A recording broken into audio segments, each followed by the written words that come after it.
আসসালামু আলাইকুম। Welcome to another new video. আজকে আবার নতুন একটা ভিডিও নিয়ে চলে এসেছি। আজকের ভিডিওটা খুব একটা ভালো নাও লাগতে পারে, আবার এলোমেলো ভিডিও বলা যেতে পারে। আম্মু আর আমি আজকে অনেকদিন পরে বাইরে যাচ্ছি। বাইরে কিছু খাওয়া-দাওয়া করব। আর কিছু কাজ আছে, কেনাকাটা আছে। সবকিছু নিয়ে থাকছে আজকের ভিডিও। তো পিছনে দেখছেন বাচ্চাগুলো খেলছিল। ওদেরকে দেখে আমার ছোটবেলার কথা মনে পড়ে গিয়েছিল। তো আমরা একদম বদরকানিক থেকে রিক্সা নিয়ে যাচ্ছিলাম। আর জয়পুরহাটের নতুন এই রাস্তাগুলো কিন্তু দেখতে খুব ভালো লাগছিল। মনে হচ্ছিল যে অন্য কোনো এক শহরের রাস্তা এগুলা। তো যাই হোক, খুব ভালো লাগছিল। আর এই যে গার্লস স্কুল যেতে আসতে দেখলে কিন্তু অনেক কিছু মনে পড়ে যায়। এই স্কুলের স্মৃতি ৫ টা বছর আসলে কম কিন্তু না।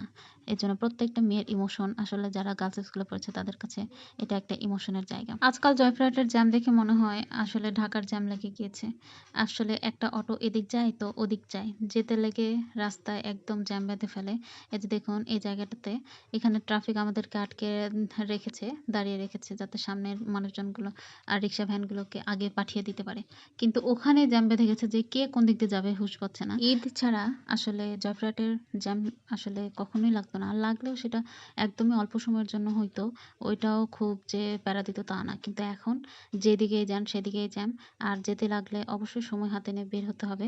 তাছাড়া এই জ্যামের মধ্যে পড়লে আপনার ১ ঘন্টার কাজ ২ ঘন্টা তো অবশ্যই লাগবে।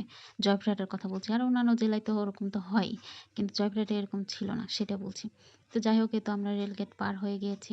আমরা আজকে যাব শর্মা সুইটস। আসলে এটার আরেকটা নাম মিনা। তো জয়পুরহাটের সবথেকে বিখ্যাত হোটেল বলা যায়। এগুলার মিষ্টিও অনেক মানে জয়পুরহাটের মধ্যে অনেক ভালো। তো আমরা এখানে গিয়ে যাবো আজকে পুরি আর আলুর দম খেতে। আমার এই জিনিসটা খুবই ভালো লাগে। আর বিকেলের নাস্তা হিসেবে কিন্তু এগুলা অনেক মজার। তো আমরা এই তো চলে এসেছি। মিনাতে একটা রেস্টুরেন্ট ফিলও পাওয়া যায়। এদের ডেকোরেশন গুলো কিন্তু অনেক সুন্দর লাগে। আর এদের চা, আলুর দম, আ পুরি এগুলা কিন্তু অনেক মানে ফেমাস আরকি। জয়পুরহাটের এসব হোটেল বা রেস্টুরেন্ট নিয়ে আ ভিডিও বানাইলে আসলে অনেকে দেখি অনেক রকম ট্রল করে। আর কিন্তু বাইরের আমি রাজশাহীতে অনেক ভিডিও করেছি, কিন্তু সেগুলা নিয়ে কারো কোনো ট্রল বা কোনো কিছু আমি কোনোদিন দেখি নাই। তো যাই হোক, ইগনোর করতে হবে এগুলো আসলে। তো যাই হোক, এই তো একটা স্পঞ্জ মিষ্টিও নিয়েছিলাম, রস মিষ্টি যেটাকে বলে। আমরা খাওয়া-দাওয়া শেষ করে চা অর্ডার করেছিলাম। তো চা আমার কাছে বরাবর ভালোই লাগে। একটু কড়া লিকার হলে ভালো হয়।